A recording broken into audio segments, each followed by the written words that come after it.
Hello, everybody. I'm here with Sarah Frederickson, Hello. a good friend of mine who really actually just gave me an experience through cranial sacral therapy, an amazing therapy. If you're not aware about it, it's incredible. The way I feel right now is like much more open. Awesome. And as you can see, this cool background here, she's got like chakra stuff hanging. She's got like a whole like Buddhist thing here with a bunch of different symbols. Incredible. She is just a wealth of information. I learn a lot from her every time I speak with her.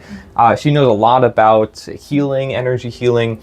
We're going to talk about some of this. Actually, I want you to introduce cranial sacral therapy for people who are unaware of it.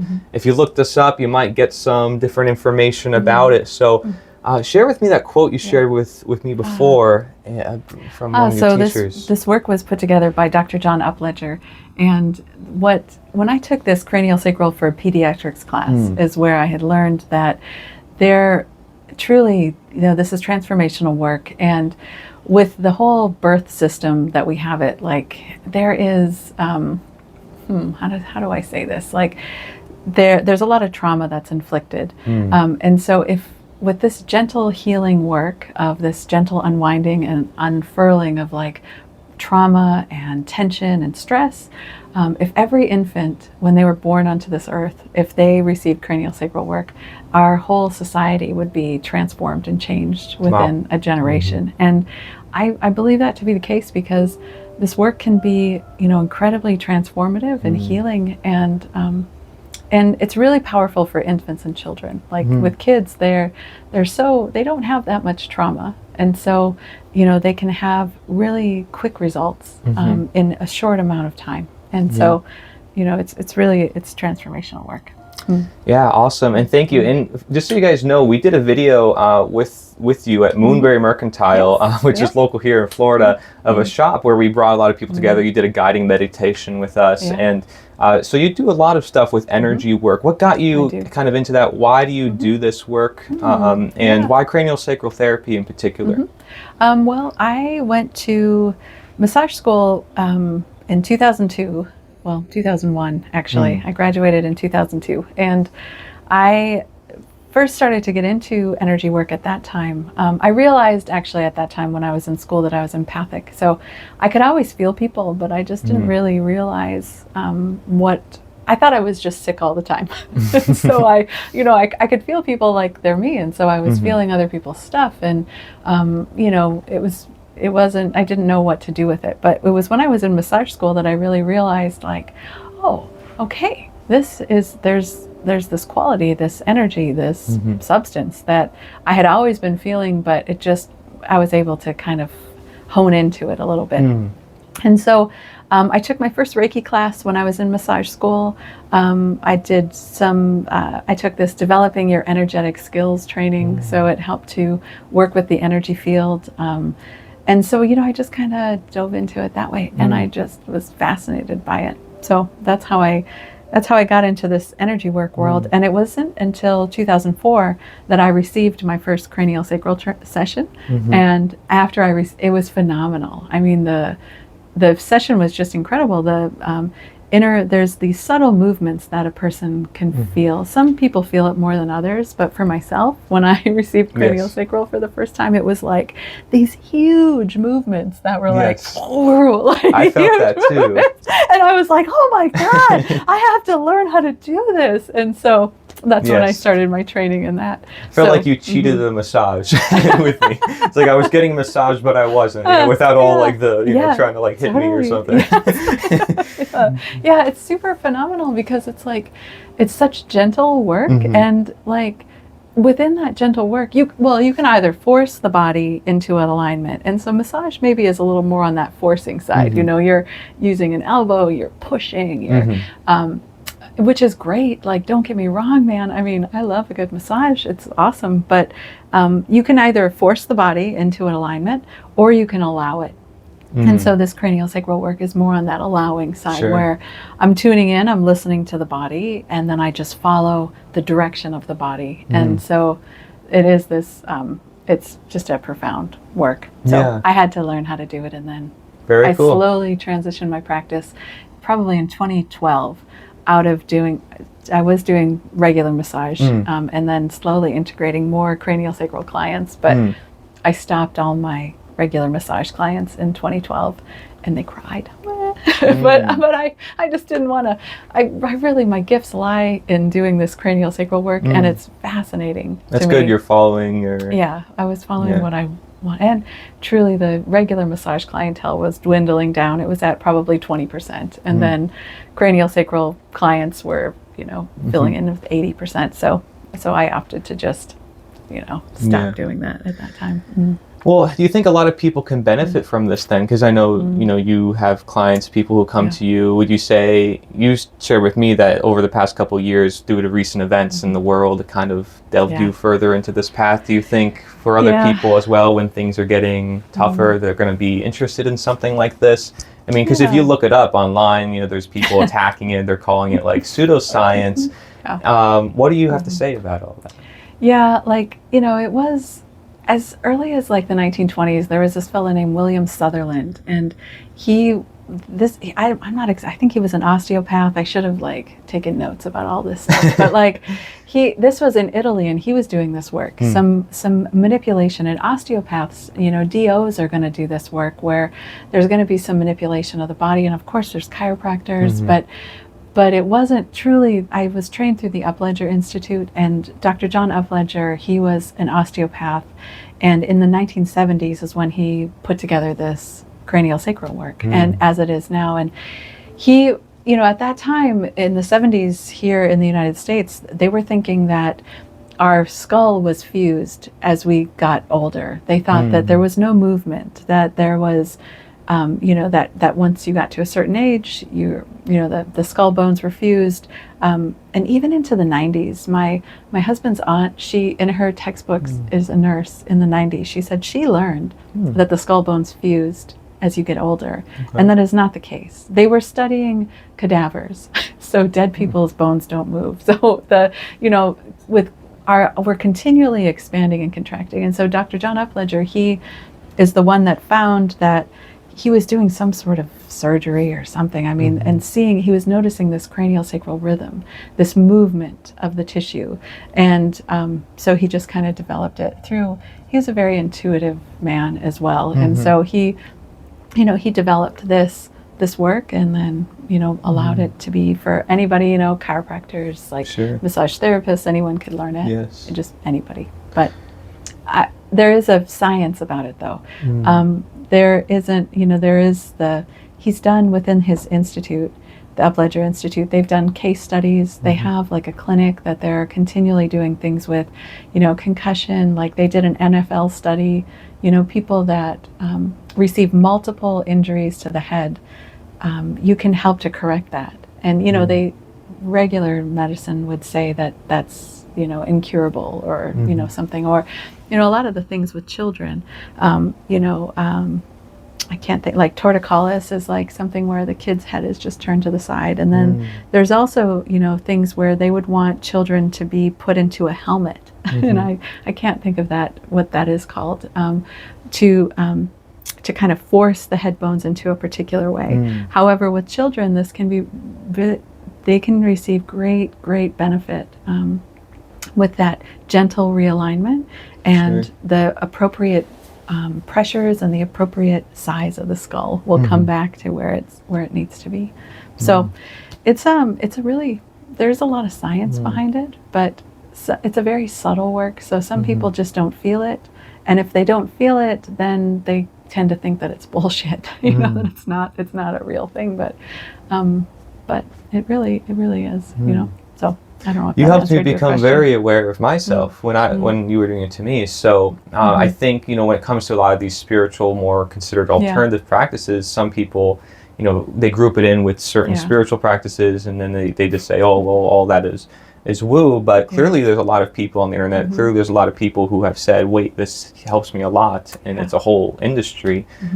So I know that it helps me with like my headaches, and I was Yeah. talking to you about that from my experience. And a lot of people face issues like that, and like you just said, modern medicine kind of just says, I mean, we don't know. Like kind a of, I guess, drug. just take a Take drug. some pill. Yeah. And why not try these kind of very gentle Yeah. alternatives? Especially, why not first? You know, over the more invasive, perhaps, treatments. Thank you very much for sharing that. I thank you for that. And Pleasure. you know, you're talking about trauma. You said like a child trauma. How much do you know about trauma? And would you say like the world as a whole has traumas that they are unaware of?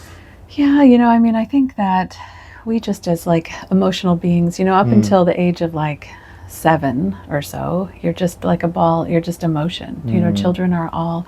And so even things that you wouldn't think would be traumatic, you know, to a rational brain, you know, to an emotional child, it's, you know, it is like the end of the world. I mean, you've seen children, I don't know how many children you've been around, but like kids really, you know, the way that they can express themselves is just by, you know, screaming, crying, you know, and like breaking down, like, and then, you know, life has happened. And so my point of this is that, you know, even little things that don't seem like they should be like such a big trauma, like, you know, mom busily trying to get ready for work, and like the kid is just, you know, taking their sweet time, and like we have to go, and it's like, you know, and then the child feels rushed, and then there's a bit of like a trauma, feeling like I'm always late, I need to hurry up, Sure. you know, this sort of weird little insidious, like doesn't even seem like it should be a trauma, but it kind of is, you know.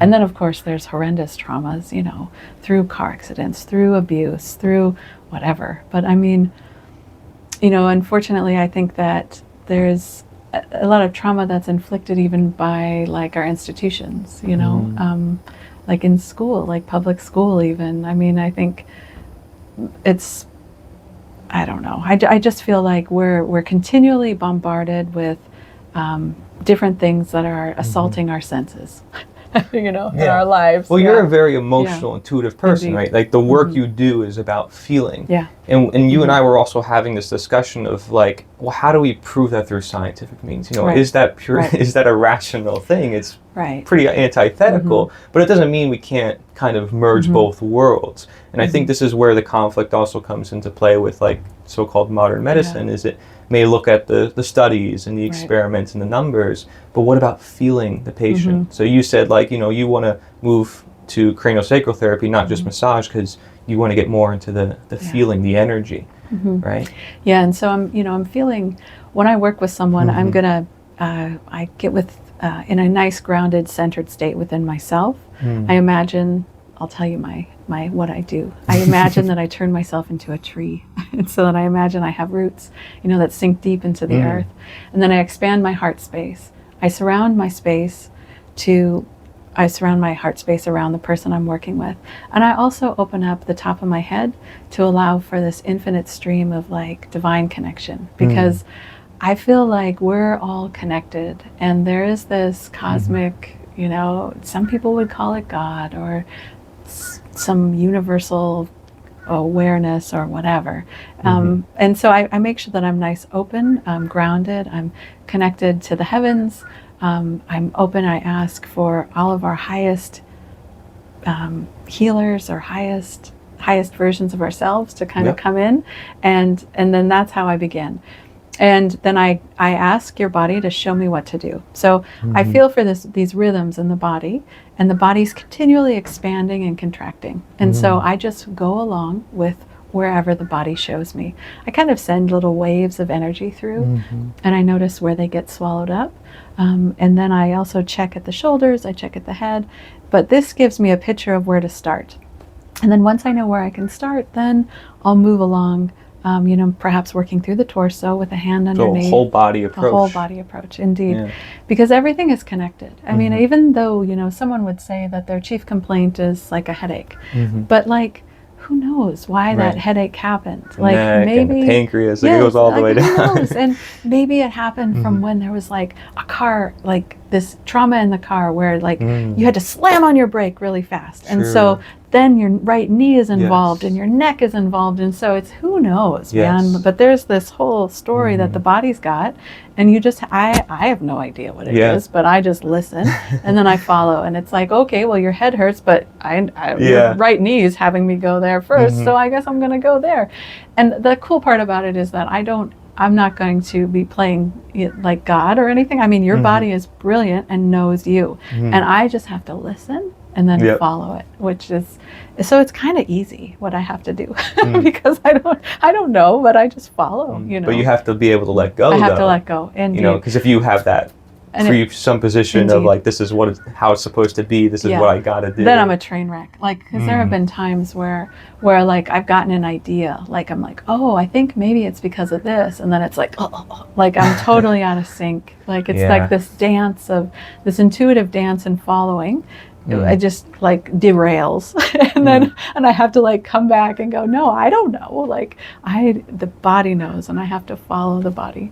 Luckily I'm empathic, so like I'll feel in my own body, like I'll get these different pains. So not only do I feel like energy gets swallowed up in a person's knee, but like my right knee will start to hurt. So I get these different layers of, they're called clairs, so it's like an intuitive sense.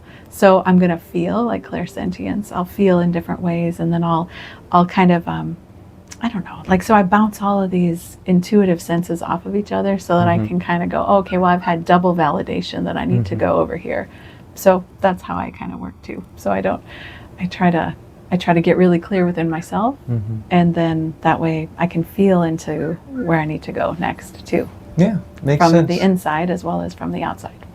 Yes. Now, you teach meditation, like I mentioned, and we also have a video with you talking about auras and the nature of that. And a lot of people, again, you know, they have different views on some of these things. And I like the fact you're open-minded, you're willing to discuss it. And I think that is representative to also your mind and your body, like, because you are open, you know, physically, circulative.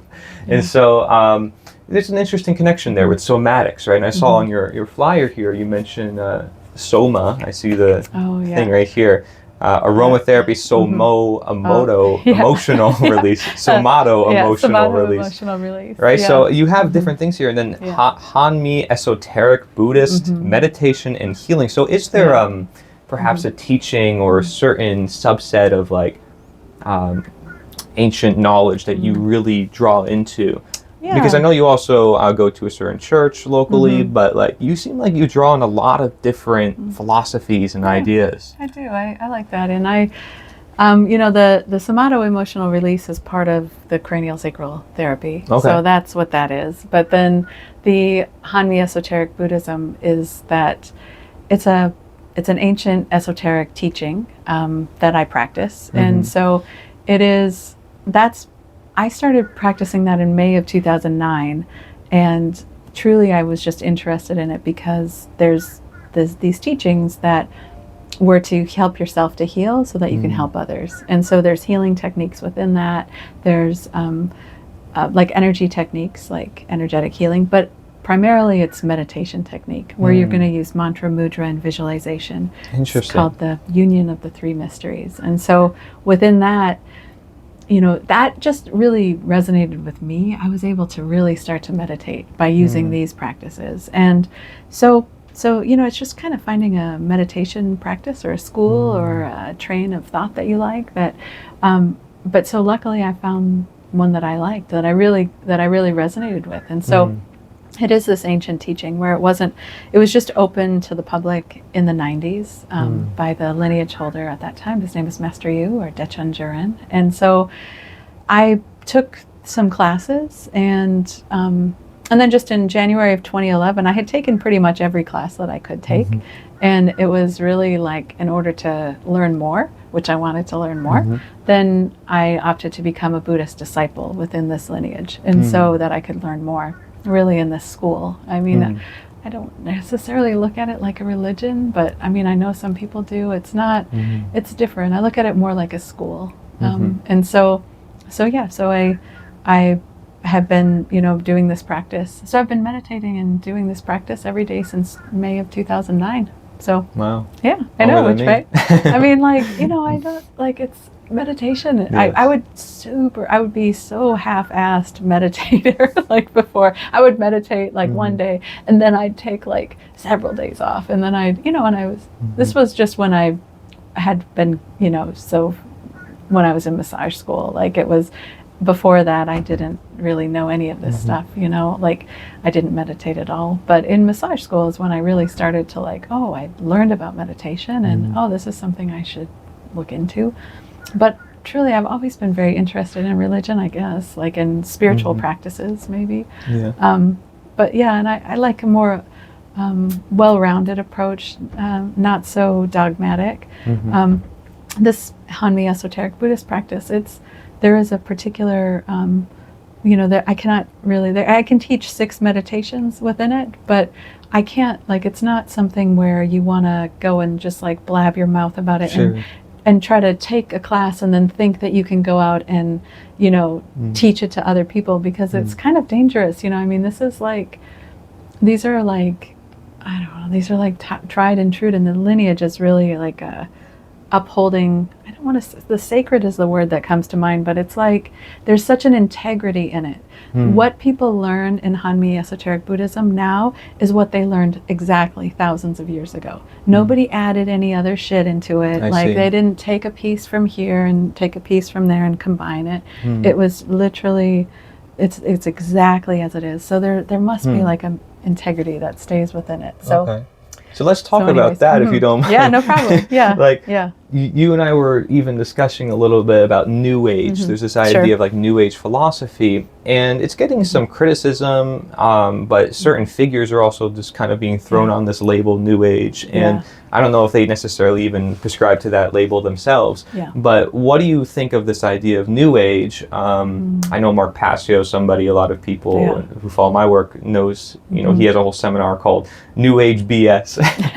And like within it, you know, there's this idea of like we are one and all that, which is within his own work too, ironically enough, to some extent. So like, how do we navigate, you think, this kind of New Age philosophy? Is there this like co-opting of ancient teachings? You know, I think that there's been such good stuff. Like, I mean, I love part of like some New Agey stuff, but it is like, I think lots of like bypassing, like a spiritual bypassing, where they're gonna kind of ignore the darker aspects of like within ourselves, or like, you know, some people will call it now like a shadow work or whatever like that. But I think that there is probably some co-opting within the New Age, you know, world. And also, like, there's kind of a lot of, like, there's a lot of noise, like a lot of junk. Like, people that, like, say that they're, like, that they know so much, or they're, like, channeling, and I mean, I don't know. Like, I do feel like there's room for some divine inspiration for, like, you know, for ideas, for us to connect with, like, this maybe higher version of or more expanded version of ourselves, you know? But I do think that it has been somewhat co-opted or corrupted in a way. And don't get me wrong, I mean... For profit, or... Probably for profit, and then also maybe to... discredit some stuff? And then maybe to take people away from like how it really works, or, you know, like, because if you're all just like following the love and light train, and you're not like stopping and like looking at like the garbage that you're like putting into yourself, or the garbage that you're like putting out to the world, like, then that's gonna cause some problems, because like a lot of the stuff is just like, just focus on the love and light, or you know, just and so probably profit. Like, probably profit, and then I don't know, maybe... Do you think there's maybe any links between like the work you do as well? Like, are there people maybe misusing the physical applications of like the medicines that are considered spiritual alternative? Yeah, like, do you mean like... like, could they use cranial sacral therapy wrong, for instance? Like, I have a Qigong teacher, and he's like, there's this guy on the internet who's doing all these moves, he's just making it up, and he's charging everybody. Yeah, totally. Yeah, I mean, I'm familiar with that. You know, I think that maybe there is more skilled practitioners in cranial sacral work. Like, truly, like, I realized this a long time ago, is that the more clear I can get within myself, the more that I know myself, like, the more that I can know myself and make sure that I'm changing myself, and that I'm, having this expanded awareness of what's going on within me, then I can help people more. And so maybe there are some people that aren't so connected, they're not so, so I don't know. I mean, just like there are chiropractors, that are phenomenal, and then there's some chiropractors that are not. And I mean, I think that there are some more skilled than others. And I do feel like it's the people that are really dedicated to like self-care and self-work and, continually making themselves, working on themselves, I guess, for like lack of a better making themselves more clear. Then I do feel like it's better. But yeah, I think I don't know any practitioners personally that are, cranial sacral therapists that are out there, doing harm or whatever. Yeah, I don't know many either, to be honest. There's not many of us. Like, there's not many. Yeah, but I just figured to ask that because, if you see new ideas that are coming in that are kind of like distorting things, it could potentially maybe mess with the practice, but I'm not sure. Of course, like you said, there's a great emphasis on the individual that I notice within alternative medicine, which as a whole is different. So no matter what approach you have, if the emphasis is on like, I need to pay attention to what's going on within me, then like everything, no matter what you're doing, I think feels like it's going to have more benefit. Yeah, and I think it all starts with us. I mean, I do feel like, I believe that there is this, I don't know, I really love like quantum physics and like, that we're all like, there's this, unified field theory where like everything comes from the same thing. And I feel like there is this like part where it's like, we're all connected, like all of us are. And I think, I mean, so I don't know where I'm going with that. Sorry. Well, yeah, I mean, quantum physics is something I haven't really explored that much. Have you explored that? I mean, I've read a little bit. Like, I loved this movie. It was called What the Bleep Do We Know? Okay. Oh, man, that was a phenomenal movie. It came out in like 2004. And so that was my first like into like getting into quantum physics at all, because it's like, quantum physics is like explaining what these like spiritual masters and like people have been talking about energy for so long, that we're all one, that we're part of this like unit, like this divine sort of soup that we're in. And like quantum physics can kind of like prove it. Like they're able to show. And then there's something called the ether, but it's spelled AETHER, And so then there's that where it's like, psychic experiences or intuitive things or telepathy between people can kind of come about. I mean, maybe ether is like something that explains that. But, I think that everybody has these intuitive gifts. And, it's just a matter of kind of tuning in and sharpening us up within or whatever. But to get back to your like, this new age versus like ancient teachings, I think that, I can understand how like, we're now in a different time. Like I've tried to read the Bible and I don't want to offend anybody, but like, man, that's who edited that book? Like I want to find like the original versions. Like I need to learn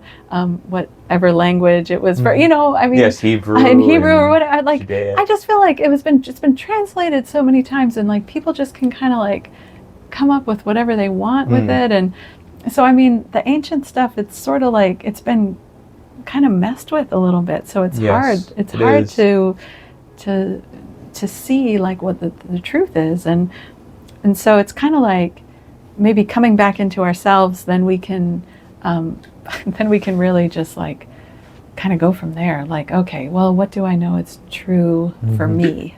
Right. And then how can I go from there? And I also, you can tell that I like to see like both sides of things. Like, yes, I practice this super strict practice where it's not strict, but it's like, I can't mess with it. Like I do the practice exactly as it is because it's been tried and true. But like when I do my cranial sacral work, I add in Reiki. I add in Hanmi healing techniques. Mm-hmm. I don't just do solely cranial sacral work. I combine multiple healing modalities for whatever the body wants. So I don't think that was what Dr. John Upledger, I don't believe he was like, okay, now we're going to add Reiki to my, but I just, it's what I'm like guided to do. So. Yes. Well, the results So I think matter too a lot, and you do it on yourself, and like that's good too. You're not just practicing other people; like you're in tune with it. Yeah. And this is something that's important, right? There's this idea of transference with medical practitioners. How much are they projecting onto their patients? I mean, we have a whole project called Health Revealed, healthrevealed.org, and we're talking about this idea of trauma and psychotherapy and psychology, and people are unaware of a lot of these concepts. But if they have just a basic understanding of some of this, it could be really powerful. I didn't expect it to be so powerful for me. I told you I had basically kind of like an enlightening experience because of it, and I didn't expect that. I didn't know where it came from. Right? Awesome. So you had some awesome. sort of experience that kind of just came out of nowhere too. I don't know if you want to share it. Oh yeah, like I was just dropping my daughter off at school the other day, and it was like, as I was driving home, I was noticing all the people in their cars, and it was like I was overcome with this like feeling of like, all of these people are so beautiful. Like all these people are just like these unique expressions of the divine, or this like, it was just incredible. And it was also like realizing like, hey, we're all one, and like you're me and you're me, and then this pink haired lady, you're me, this old dude, you're me. Like, I mean, it was just it was an incredible thing where I was just like blown away by like the magic. Like there's just magic here. Like and it's, so I'm still, it's hard to describe, but but it's phenomenal. Because I do feel like we are all, these expressions of the divine. We are these unique individual expressions of the one source or God or whatever. I mean, I don't think we're God, but like, I do feel like we're like expressions of that. So, I mean, and we're each unique, and we all, but then that means that we're all one. We're all like really brothers and sisters, which I mean, I don't know for the good or bad. I don't know. Yeah. Like, I don't know. For sure. Yeah, and my experience was similar to that. It was like, whoa, it's just an awareness, like an utter awareness of like, okay, this is where I am. It's like taking a step back. And when I talk to people who have taken like entheogens or mushrooms, it's like they get a similar feeling. And you and I were talking about how like we don't want to become dependent on psychedelics or whatever. And I never really done anything like that. But I haven't for many, many years, like probably 25 or it's like. When I was younger, fortunately, I don't know. I did all sorts of things because I didn't, I was just learning, and I didn't really. Anyways, it was just what I did, and but however, it was when I was probably 20. Let's see, I was 25, and I ate that was the last time I opted to eat mushrooms because I thought I did not enjoy it. It was like I could feel like my brain didn't like it. I don't know how to explain it. It was like, and I wasn't doing any, Buddhist practice at that time. It wasn't, I mean, I wasn't married. It was just like, I just realized like, it was like, man, this isn't for me. And I then got to learn like, like all of this stuff, like the best, like truly like the best way to have, the most successful transformation is it sucks and it's so not glamorous, but it's just daily discipline. like like daily meditation, daily taking care of your body. Like it's so not glamorous and it so sucks. It would be so easy to just take some shit, like take a pill or like do some drug or like whatever, like smoke something or whatever, but like God, like it's really just this diligent day to day, step by step, continual, like working on yourself. And so I honor you for keeping your systems in the clear. and I mean, some people need to learn that way, like, by doing various things. And that's not to say, I mean, I know that mushrooms can have, a phenomenal I was just reading all about microdosing actually, most recently, and I had many clients who had phenomenal results from that. Yes. And so I know that there's great healing in it. And so, I mean, it's a plant, like it's a mushroom, like, but still, I do feel like with a lot of things, there gets to be like a dependence and not, I don't know, it's trying to be like taking an easy way out. But yes, really, we gotta do it ourselves. Well, what I find fascinating is that we come to the same conclusions as them without taking those types of substances. Now, there's some people out there who I'm sure are like, oh my gosh, well, the world is super horrible and all these people out here are causing all these problems. I don't think I'm connected to this neighbor of mine because he's causing all these issues all the time. So what would you say to the person who's kind of living in that state? And maybe they say, oh, well, I'm not fearful. People are bad, you know, people are evil and we need to defeat Satan or something. Sure. And I mean, I know that I do feel like we live in this like area of polarity and, you know, there is like this negative and positive, like whatever, like it's like you're yin and yang, like on your, but it's like, you know, this, so what I would say is that I noticed this is that our outer world is a reflection of our inner world. And so if people want to see more peace, you have to be more peaceful within. Like you have to create peace within you. And I know that people that are in constant like struggle and, you know, fighting, or there is this disconnect that's internal. So I do feel like everything comes from within. Like our outer world is a reflection of our inner world. Our body is a reflection of our mind is a reflection of our spirit. Like, and so I just feel like, you know, having these things come into a harmony, you know, then by changing yourself, you'll see the changes on the outside. And so that's hard to hear for people because it's really awesome to like blame someone else. It's totally his fault. Like, you know, it's like, and it's not to like go poo-pooing on yourself. Like if people are in really horrendous situations, like I mean, I don't know. I'm not the god of karma or any, and I mean, I know that we maybe choose to come to this life to learn certain lessons, to maybe grow in particular ways. Like you know, and people go through some terrible shit. Like, I mean, it's horrendous, like some of the stuff. And I just noticed that always after, like once there is like a working through, then if a person can look back and go, oh, okay, from this argument with this neighbor, I learned this, or I transformed this, or I healed this. Like it's hard to see in the moment, but you know, by taking the moments to yourself in meditation or in just some quiet reflection or whatever, you know, is daily, ideally, that will create more of a peaceful environment on the outside.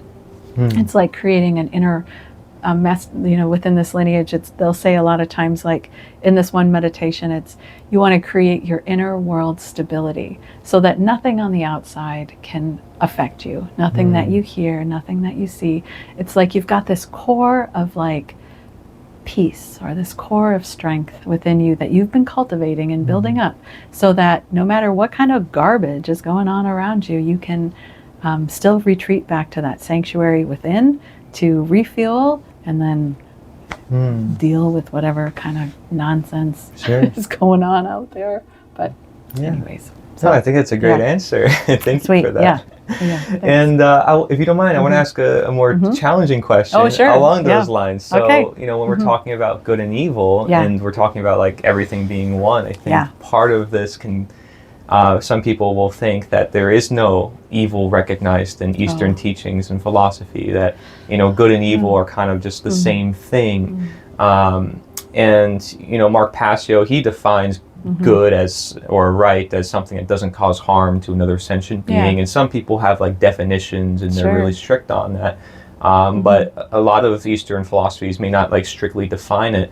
What do you think about, you know, defining morality, or do we have to like kind of transcend it and become just overall more conscious? What do you think?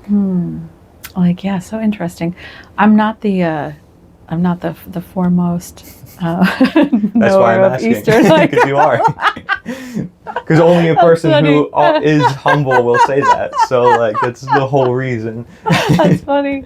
I do feel like there is some evil shit out there. Like, I mean, don't get me wrong. Like, doing such, like, I mean, I've seen some of Mark Passio's stuff, and like, and I mean, and of course, like, you know, just learned about all of this horrendous, like, abuse of children, like, you know, ritualistic abuse, like this sort of stuff. I mean, that seems inherently evil. Like, and I do know that there is some, I feel like there is that on this earth. However, I do feel like there is great, like, from that, I mean, the stories that I've, like, listened to, different people's experiences coming from, like, you know, these horrendous experiences, like, there was, like, great growth, and, like, now they help so many people. And so, I don't know. I mean, like, I think that, like, a lot of stuff, you know, some people will, you know, say that that's, you know, some, like, it's evil, like this is an evil thing, when it's really not evil, you know. So I don't know what the definition of evil would be. Like, obviously, you know, what I was just saying is not, that's pretty evil right there. But, like, I don't know. I mean, I think that there must be some purpose in that too. And I mean, to have had people to grow and to learn, you know, I do feel like, I don't know, this is where I turn into, like, a bit of, like, a Pollyanna, because I'm like, Pollyanna. Yeah, like a Pollyanna, like, where they're like, la la la, like, I think that, you know, I want to have my head, you know, not in the, like, it could maybe look at it like I'm having my head in the sand, but I have to still come back to that, like, space within, like, where it's like, if people can just heal themselves, I oftentimes think that, like, whatever kind of evil stuff is on the outside, it's like by unhealed inner stuff. Like, so if people have had to, like, come into contact with it, it's for some healing, or and the more that you can get right within yourself, or get at peace within yourself, then I think that definitely lessens. And I do. So I love to study a bit of Vedic astrology. Okay. And there is something that we've been in called, like, the Kali Yuga. Yes. And whether or not, like, this is where it's, like, the darkest of the darkest stuff. Like, and you know, like, where it seems like all the light on the planet is lost. And so we're coming out of that now. I don't know exactly when, and we're probably in it for a little while longer. But I don't know if you've noticed, but I've noticed that it seems like this dark shit has always been here, but it's now come to light. Like, I had never heard about this crazy shit before. Like, you know, now, just since 2020, it's like all of this stuff that was already here and it was happening, it's now coming to this massive, like, light. You know, it's being brought to the light. So I think with technology's help too? Probably. Part of the spiritual evolution, I believe, ironic enough, because some people say technology is like evil. Yeah. And so I think so. I do, because it's like, you know, it's so cool that we're able to, like, well, whatever, share this message with a bunch of people. Right. That, like, people all across the world, you know, can learn and grow and, you know, communicate. Not telepathically. I mean, we can watch, you know, you can do these things because of technology. But I do feel like, you know, we can develop our intuitive senses too. There's, like, a natural intelligence, for sure.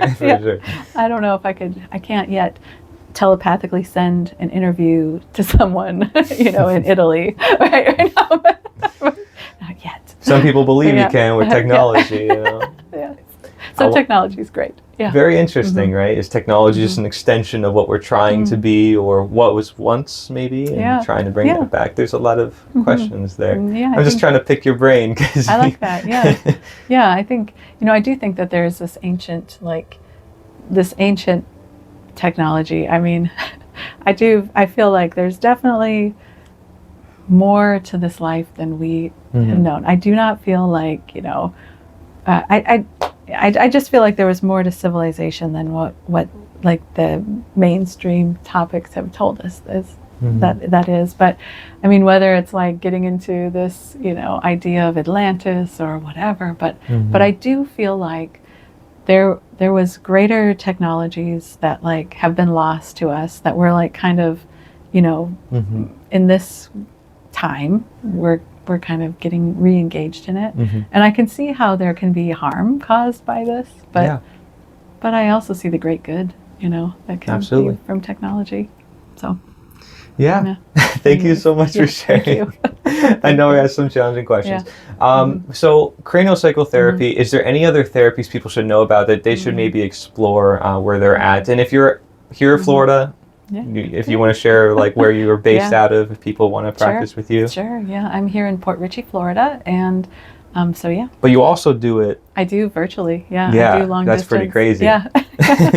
It was a benefit of 2020 that I realized. Well, I took a class. I was mentioning this to you earlier. I had taken this this training as cranial sacral for the brain, and this was in the first weekend of March of 2020.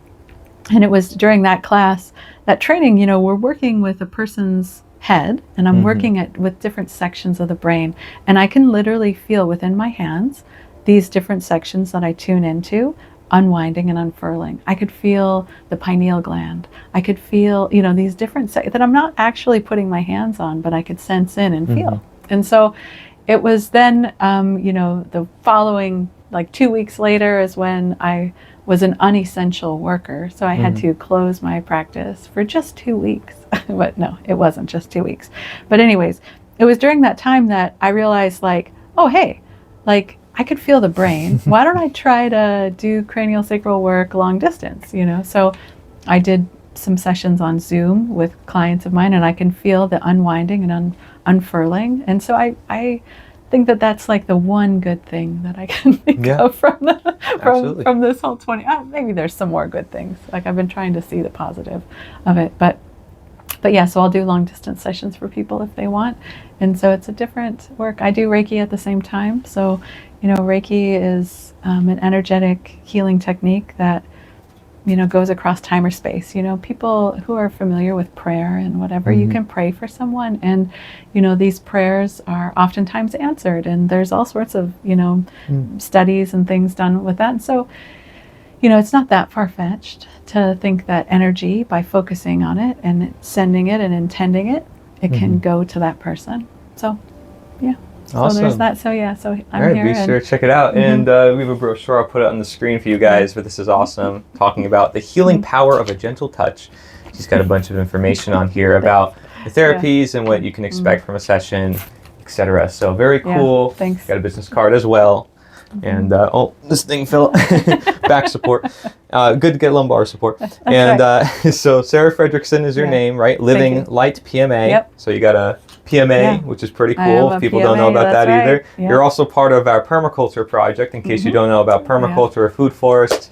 Very awesome here, local, Newport Richey. So awesome stuff. Thank you very much for joining me. Cory. I appreciate it. Yeah, thank you. Anything else you want to share with the world? No, just this was just really great. And so, I guess my closing thoughts might be meditate, like just focus on yourself and, work to heal yourself, so that then by healing yourself, I swear we can change the world.